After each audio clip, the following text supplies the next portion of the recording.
ये कहानी एक दिव्यांग राजा की है जिसके राज्य में कोई भी परेशानी या समस्या नहीं थी। सभी लोग उस राजा से बहुत खुश थे।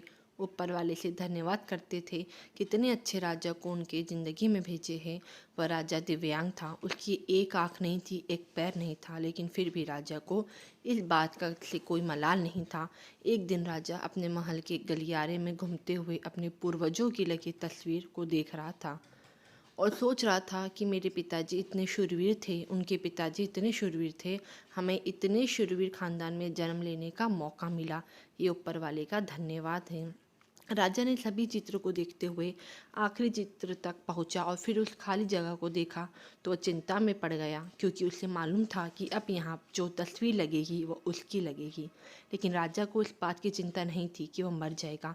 चिंता इस बात की थी कि वहाँ जो पेंटिंग लगेगी कैसी लगेगी। राजा का एक आँख और एक पैर ना होने की वजह से वो चिंता में पड़ गया। सोचने लगा कि इस गलियारे में इतनी शानदार पेंटिंग लगी है, लेकिन मेरी एक आँख और एक पैर न होने की वजह से मेरी ही तस्वीर सबसे ख़राब लगेगी, भद्दी लगेगी।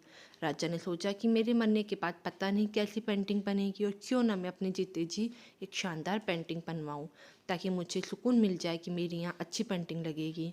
अब उस राज्य में ऐलान करवा दिया गया, सभी पेंटर्स को बुलाया गया। वो कहा गया कि जो भी पेंटर राजा का शानदार पेंटिंग बनाएगा उसे शानदार इनाम मिलेगा। अब सभी पेंटर राज्य में आए और उन पेंटर को पता था कि अगर शानदार पेंटिंग बनेगी तो शानदार इनाम तो मिलेगा। लेकिन जिस राजा का एक आँख नहीं है, एक पैर नहीं है, उसकी शानदार पेंटिंग कैसे बनेगी। पेंटर सोच रहे थे कि इनाम का तो पता नहीं, लेकिन अगर शानदार पेंटिंग नहीं बनी और राजा गुस्सा हो गया तो सज़ा मिलेगी। इसलिए बड़े बड़े चित्रकार भी आगे नहीं आए। तभी उसमें से एक लड़का बोला, राजा साहब, मैं आपकी पेंटिंग बनाना चाहता हूँ, मुझे 24 घंटे का वक्त दीजिए। अब सभी बड़े बड़े पेंटर हैरान हो गए कि लड़का क्या पेंटिंग बनाएगा, और अगर राजा को पेंटिंग पसंद नहीं आई तो इसे सज़ा ज़रूर मिलेगी। राजा बोला, ठीक है, आप बना के लाइए। अगले दिन वह लड़का तस्वीर बनाकर लाने वाला था और दरबार पूरी तरह से भर चुका था। लोग दूर दूर से ये देखने के लिए आए थे कि वो लड़का कैसी पेंटिंग बनाकर लाएगा। अब लड़का उस राजा की पेंटिंग बनाकर लाया तो लोग आश्चर्यचकित रह गए। सब लोग ज़ोर ज़ोर से तालियां बजाने लगे, सीटी बजाने लगे, और जब राजा ने उस पेंटिंग को देखा तो वह खुश हो गया और बोला, वाह, इससे अच्छी पेंटिंग तो इस पूरे गलियारे में नहीं है। राजा ने उस लड़के को बहुत सारा इनाम दिया। अब आप सोच रहे होंगे कि उस राजा की क्या पेंटिंग बनी होगी, जिसकी एक आँख नहीं है, एक पैर नहीं है, कैसी पेंटिंग बनी होगी।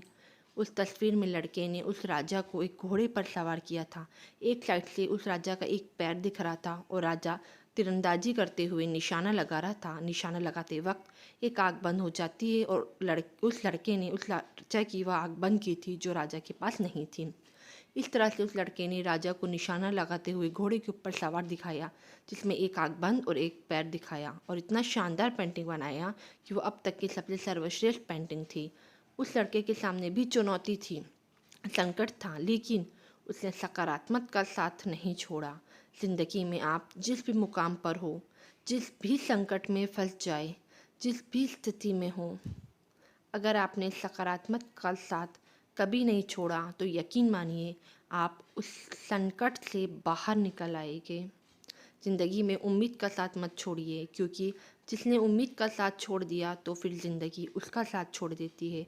हर पल सकारात्मक रहिए, खुश रहिए, ऊपर वाले के आशीर्वाद के साथ और अपने के प्यार के साथ, अपनी अच्छी और सच्ची मेहनत के साथ कर दिखाओ कुछ ऐसा कि दुनिया करनी चाहे आपके जैसा।